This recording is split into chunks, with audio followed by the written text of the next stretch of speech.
Bora, vai começar.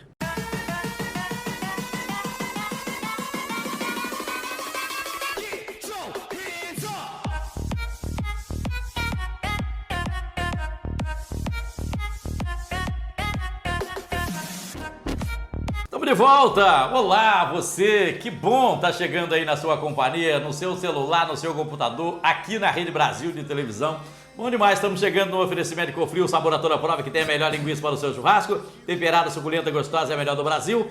Com a gente aqui no programa tem o Hospital Evangélico de Cachoeira, uma completa estrutura hospitalar. E com a gente também, Café Sossego, o puro das montanhas do Espírito Santo, o puro arábica, o Café Sossego com a gente aqui no programa.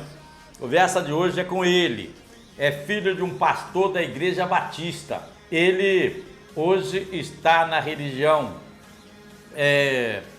afro-brasileira, nós vamos falar disso aqui no programa. Ele se sente muito mal quando é chamado de macumbeiro. Vai ser uma conversa muito interessante.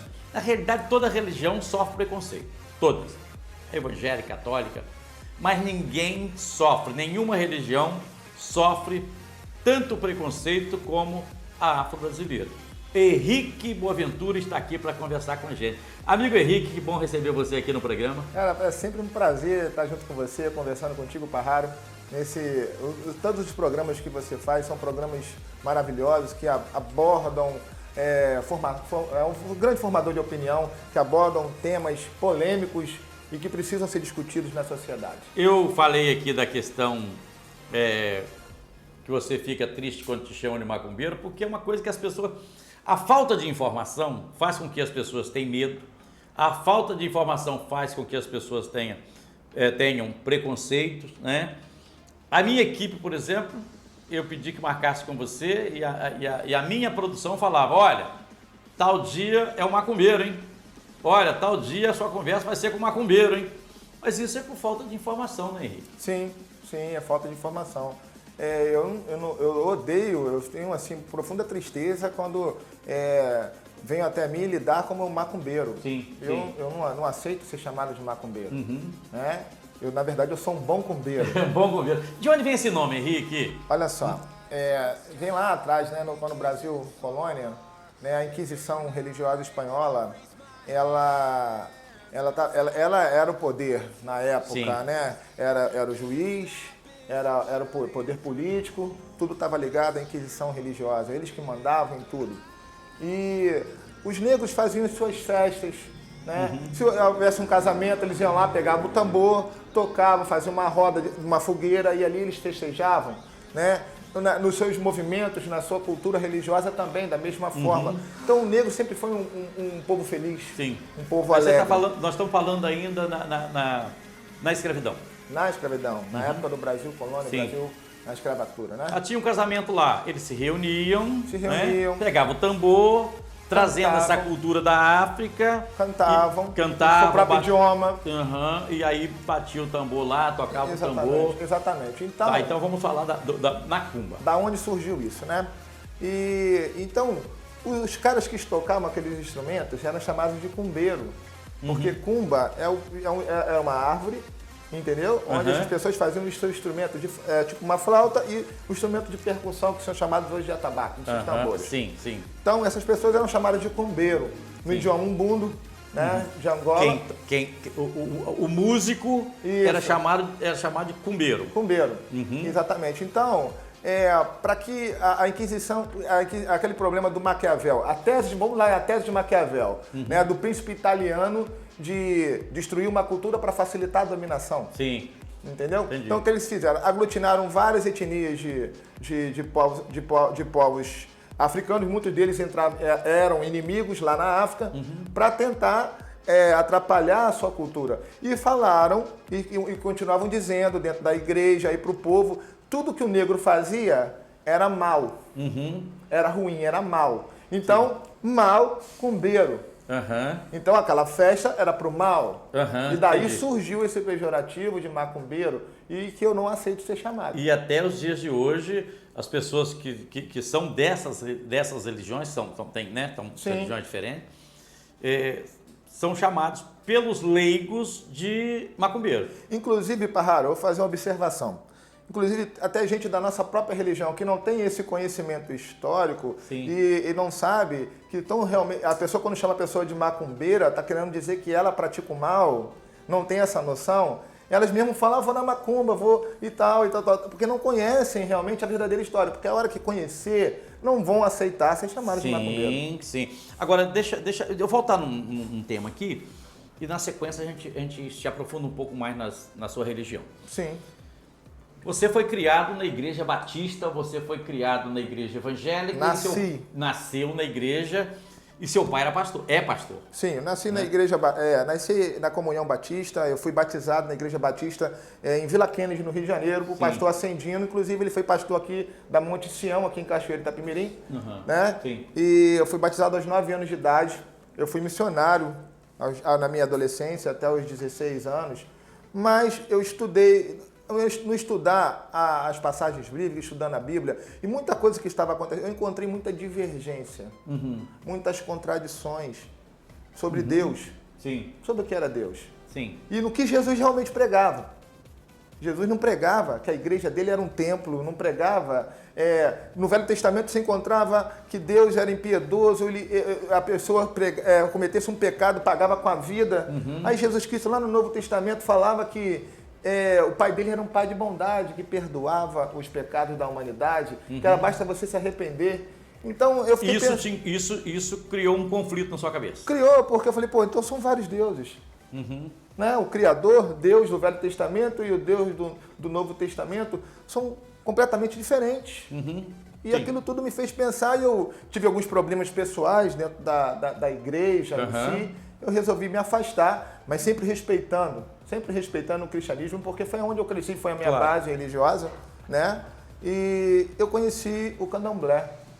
E quando eu conheci o candomblé... E de que maneira você conheceu o candomblé? Aí é que tá. O candomblé é uma religião que não procura converter ninguém, Parraro. A gente não vai lá converter você, o candomblé. Candomblé é uma coisa, umbanda é outra? Sim. É? Sim. São religiões... Eu poderia fazer uma comparação aqui. Igreja Presbiteriana e Igreja Assembleia. Candomblé, umbanda. Seria isso? Mais ou menos isso. É isso, né? Mais ou menos isso. São religiões criadas, institucionalizadas no Brasil, porque o candomblé também ele foi criado aqui.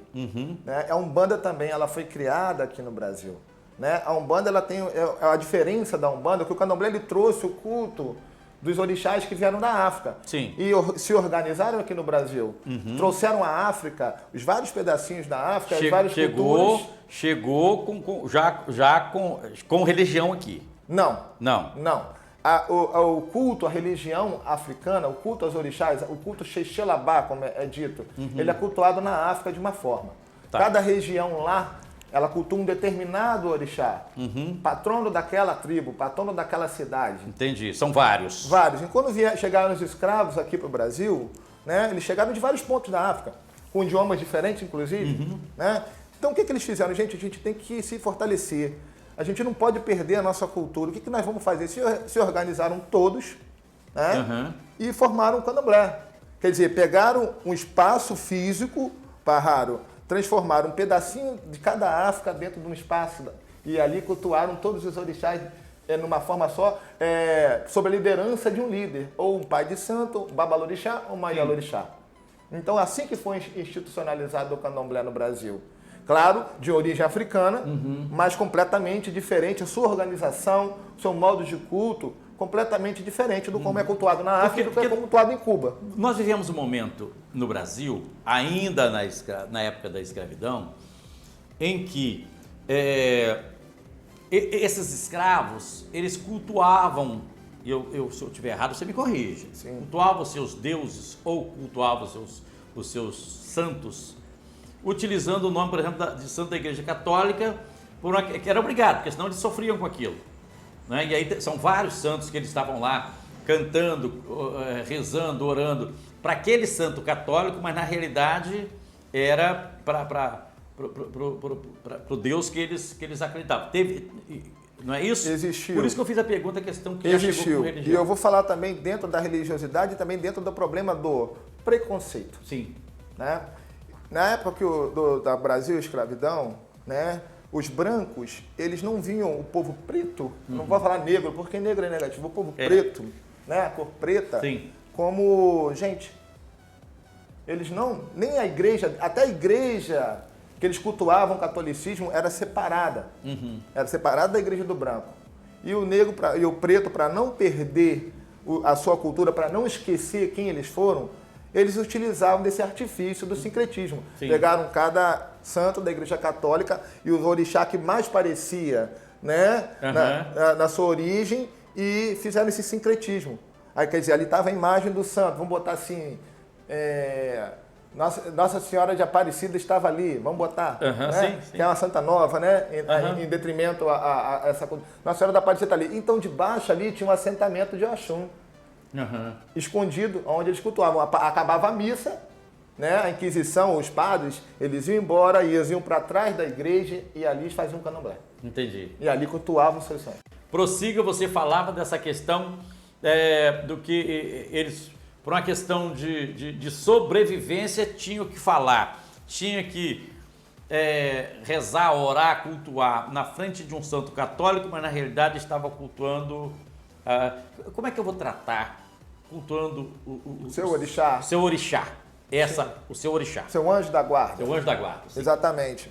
E isso tudo para não ser posto na fogueira, para não jogarem dentro do caldeirão quente, fervendo, e ser morto pela Inquisição religiosa como feiticeiros. Sim. Então, existe uma infinidade de coisas que, na verdade, se você for estudar a história mesmo, você vai ver que não tem nada a ver. Igual essas coisas que você encontra na encruzilhada, de vez em quando. Ficou uma pergunta aqui, Henrique, é o seguinte: despacho na esquina. Ali as pessoas falam, pô, despacho na esquina é para prejudicar alguém. Sim, essa intenção das pessoas quando não conhecem. E... De onde vem a origem disso? Vou contar a história.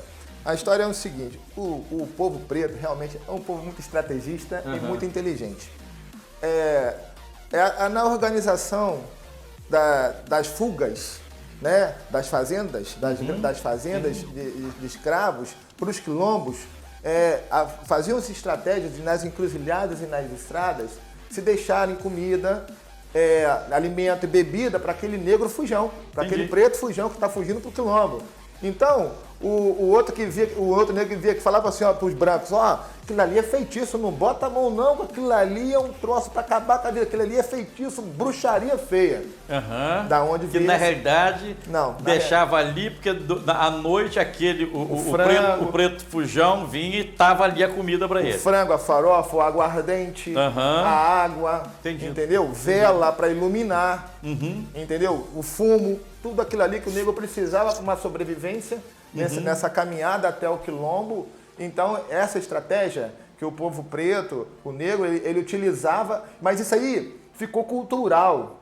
Sim. Então, a Umbanda, o Candomblé, costumam ainda fazer esses tipos de rituais, mas por uma questão não há necessidade de fazer nada ali na encruzilhada, por uma questão mesmo cultural, por uma questão mesmo de se lembrar daquilo que aconteceu. Aquilo aconteceu na época da escravidão, entendeu? Essa imagem que essas religiões cultuam o diabo. Isso é mentira. Por quê? Na verdade, o diabo, ele é cristão. O diabo ele não tem nada a ver com o candomblé, não tem nada a ver com culto ao orixá, não tem nada a ver com ifá, não tem nada a ver com a umbanda. Tá? O candomblé, ele é cristão. Tá? O diabo, ele é cristão. Tá? E a gente desconhece esse ser. Aí eles pegaram, fizeram não tem o sincretismo?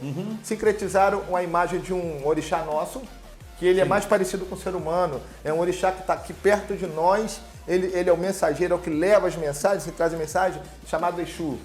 Aí eles sincretizaram a imagem do diabo a esse orixá chamado Exu, que na verdade não é. Na verdade, Exu é o ser que não aceita o erro. Deixa eu mudar minha pergunta. Você entra na igreja católica, na igreja presbiteriana, na assembleia, na batista, lá essas religiões elas estão pregando para um Deus, falando de um Deus. Sim. A sua religião fala do mesmo Deus? Sim. Meu Deus. Sim. A gente chama de nome diferente por causa da cultura e do idioma. A gente chama Deus de Olodumare, Olorum, mas é o mesmo Deus. Sim, eles recebem vários nomes. Olof é o Senhor das leis, Olodumare, Senhor de tudo, de todos os destinos, Olorum, Senhor dos céus. Então, Deus recebe vários nomes. God, em Israel tem outro nome que eu esqueci agora, me fugiu da memória, que tem tanto tempo que eu não... Né? Mas ele recebe em todos os lugares do mundo vários nomes, mas é um ser só, é o ser supremo, aquele que criou tudo, criou todos a imagem dele. Então, essa questão de dizer que o nosso Deus ele é diferente do Deus católico, diferente, isso é um equívoco. Segura aí para eu falar para você de sacrifício de animais. Sim. Né? Que sacrifício o porco, o cabrito, o frango. Sim. Nós vamos falar de sacrifício. Já você vai explicar isso para a gente, mas antes eu quero falar para você do Hospital Evangélico de Cachoeiro, que tem uma completa estrutura hospitalar, oferecendo os melhores serviços a toda a população. Hospital Evangélico de Cachoeiro, 3526-6166, esse é o telefone. O pronto atendimento do Hospital Evangélico atende você de 7 da manhã às 10 da noite, com uma equipe médica completa para atender você. Hospital Evangélico trabalhando pela valorização da vida. Sacrifício de animais. Como é que é? As pessoas têm muito medo. Pô, leva o cabrito, e corta o pescoço do cabrito, e bebe o sangue, e mata a galinha, e bebe o sangue no pescoço. Como é que é isso, Henrique? Olha, vamos lá atrás. O povo hebreu. O povo hebreu sacrificava ovelhas, boi, etc., uma série de animais para aplacar a ira de Deus. Aquela questão do Deus do Velho Testamento com Deus do Novo Testamento, que após a morte de Jesus, né, não houve sacrifício mais. Mas não é isso. Justamente porque o Pai de Jesus Cristo, na verdade, era o verdadeiro Deus. Era o Deus da bondade, era o Deus do amor, era o Deus que pregava a paz. E a gente respeita Jesus Cristo dentro do candomblé, dentro de Ifá. Está escrito lá, a passagem de Jesus está escrito lá, então a gente respeita ele sim e muito, como um ser divino. Né? Agora a questão do sacrifício de animais, vamos lá. Eu vou explicar teoricamente. Né? Por que a gente sacrifica um animal? A gente sacrifica, o sangue significa o quê? Vida. Né? Sim. Vida. Tornar sagrado. Né? Então a gente está tornando aquele sangue sagrado para que aquela pessoa, o mal que está naquela pessoa, as coisas ruins, as impurezas, aquele sangue daquele animal, ele é sacrificado, ele morre para poder salvar a sua vida. Já a pessoa bebe o sangue? Não. Não, né? Eu sou proibido de beber sangue. Essa questão de beber sangue, isso tudo é um folclore de pessoas que não conhecem, que não vivem diariamente. Eu falo isso como sou ex-cristão, eu posso dizer, eu não estou porque está aqui para esconder nada para ninguém. Eu falo olhando nessa câmera. A gente não bebe sangue, nós não bebemos sangue de animais. O sangue do animal, sim, vem ao nosso ará, que significa o nosso corpo, para que a gente se purifique. Aquele animal que é sacrificado lá, vocês consomem a carne? Sim, nós nos alimentamos da carne. A carne ela é preparada depois para todos na comunidade se alimentarem e poderem ingerir o axé, a força daquele orixá para a nossa vida. Então tudo é um ritual e é um ritual e um simbolismo, uma cerimônia, tudo na nossa religião é feito assim. Eu preciso separar a sua religião do kardecista, por exemplo, que eu preciso separar, porque eu vou te fazer, fiz isso para te fazer uma pergunta. Mas vocês acreditam na reencarnação ou não? Já, deixa eu falar para você do café sossego, puro das montanhas do Espírito Santo, café arábica selecionada a dedo, você pode levar o café moído, pode levar também o café em grãos para você moer em casa, é um café especial, inclusive você vai usar pouco açúcar nesse café porque ele é especial, é o arábica das montanhas do Espírito Santo selecionado.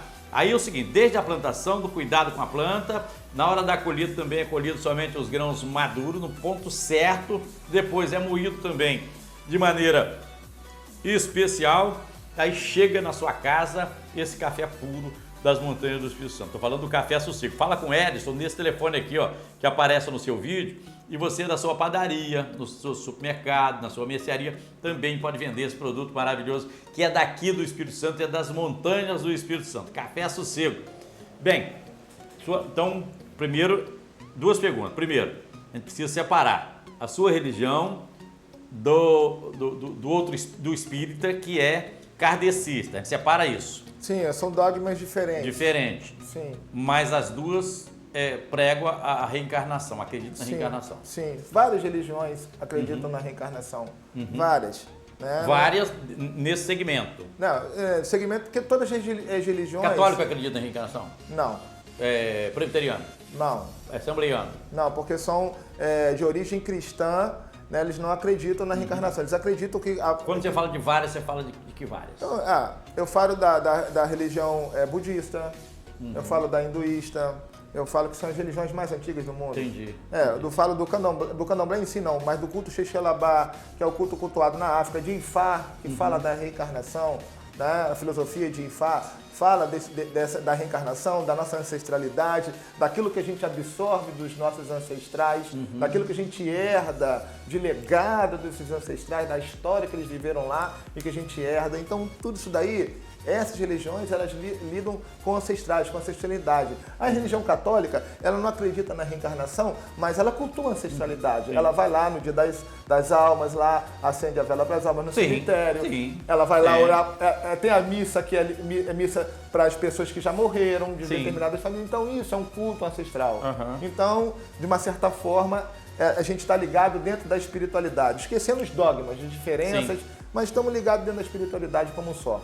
Ok. Conversando aqui com o Henrique Boaventura, falando de religião afro-brasileiro aqui. Tema muito interessante. Estou aprendendo um monte de coisa com o Henrique aqui. Aliás, quando eu converso com o Henrique, eu aprendo muita coisa, tá? Eu aprendo demais. Bem, de que maneira vocês têm contato com os seus orixás? Sim. Porque, por exemplo, a Umbanda, se eu estiver errado, você vai me corrigindo, tá?